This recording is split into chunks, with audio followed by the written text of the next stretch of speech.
Est-ce que vous vous réveillez en sueur, le cœur battant, les images terrifiantes de votre cauchemar encore fraîches dans votre esprit? Souffrez-vous de cauchemars récurrents? Ces rêves effrayants qui reviennent chaque jour, qui troublent votre sommeil et vous laissent épuisé jour après jour. Mais imaginez un instant si vous pouviez transformer ces cauchemars en rêves paisibles. Oui, vous avez bien entendu, ces cauchemars en rêves paisibles. Cela vous semble impossible? Eh bien, détrompez-vous parce que c'est tout à fait possible. Et c'est ce que nous allons voir aujourd'hui.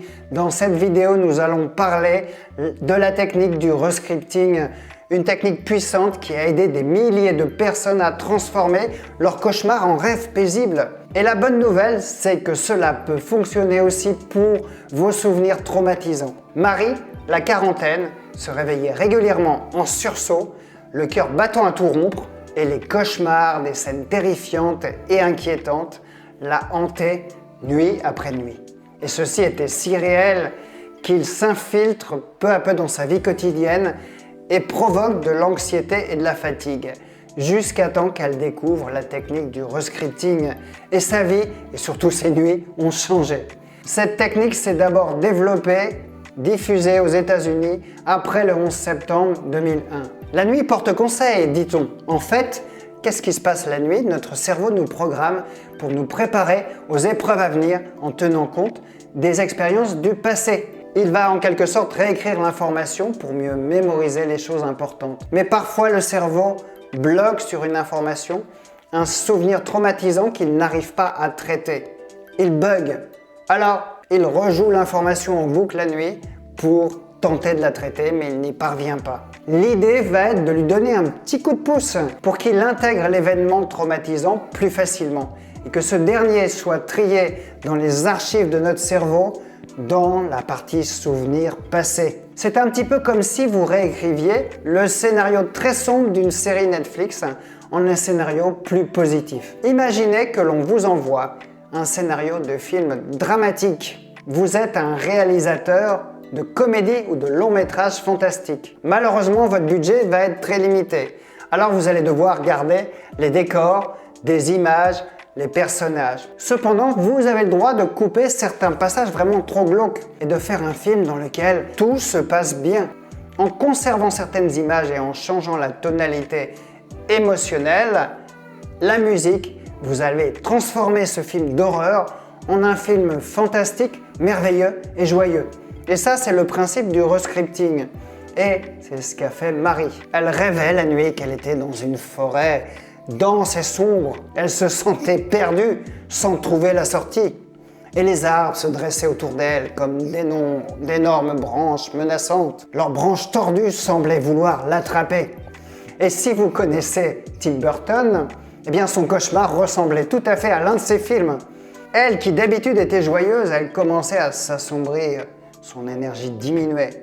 Elle avait de plus en plus de mal à se concentrer sur son travail et aussi à profiter des bons moments en famille. C'est là qu'elle a découvert le rescripting. Qu'est-ce qu'elle a fait? Elle a d'abord, dans un premier temps, identifié son cauchemar en l'écrivant sur un journal.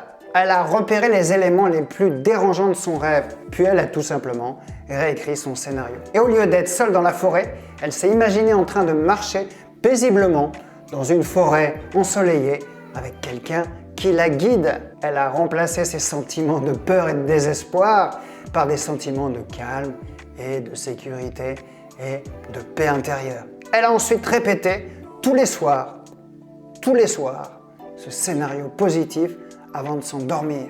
Elle se voyait dans cette forêt ensoleillée, ressentant la chaleur du soleil sur sa peau, écoutant le chant des oiseaux, le froissement des feuilles avec le vent, le bruit de l'eau d'un ruisseau.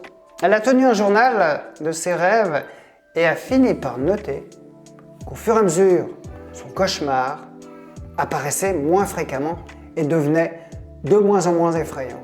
Et puis, il a fini par totalement disparaître. Mais le potentiel du rescripting ne s'arrête pas là.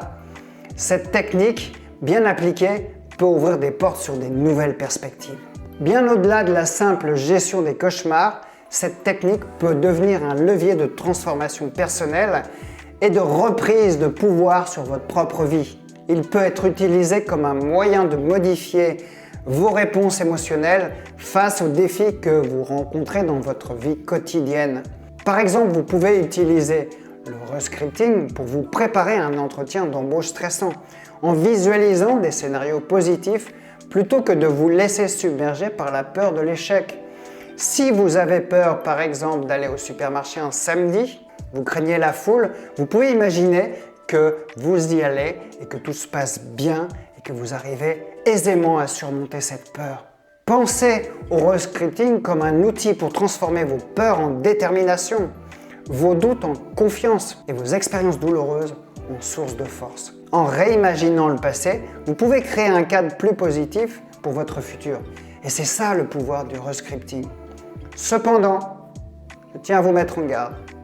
Un mot de prudence s'impose. Lorsqu'il s'agit de souvenirs particulièrement traumatisants, il est bon de faire appel à un professionnel de santé pour vous guider dans ce processus. Et si vous voulez aller plus loin avec moi, je mets à votre disposition dans la description ci-dessous des liens vers 2 formations gratuites pour mieux gérer l'anxiété et les crises d'angoisse. Et vous pouvez aussi passer 45 minutes gratuitement au téléphone avec moi pour parler de votre problème et ensemble nous allons trouver des solutions.